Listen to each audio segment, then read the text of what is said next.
പൂക്കളുടെ പൂക്കാലം താമരശ്ശേരിയിലെ ബൈപ്പാസ് റോഡിൽ എന്നും കാണുന്ന ഒരു കാഴ്ചയാണിത്.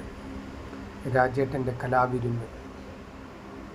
നല്ല ഭംഗിയുള്ള മാലകളും ബൊക്കകളുമെല്ലാം ഇതേപോലെ ഇങ്ങനെ രാജേട്ടൻ എല്ലാ ദിവസവും ചെയ്യും.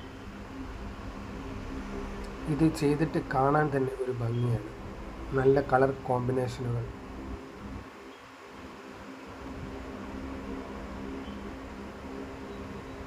മുല്ലപ്പൂ, അതേപോലെ ഭംഗിയുള്ള ഒരുപാട് പൂക്കൾ ഇവിടെ നിങ്ങൾക്ക് കാണാം. ഒരുപാട് ഭംഗിയുള്ള ഈ പൂക്കളൊക്കെ വെച്ച് നല്ല അടിപൊളി ബൊക്കകളും, അതേപോലെ നല്ല നല്ല നമ്മുടെ വെഡ്ഡിങ് പ്രോഗ്രാമുകൾക്കെല്ലാം ഉപയോഗിക്കുന്ന നല്ല തരം മാലകളും ഗിഫ്റ്റുകൾ പൂക്കൾ കൊണ്ടൊരു പൂക്കാലം തീർക്കുകയാണ് രാജേട്ടൻ്റെ കലാവിരുന്ന്.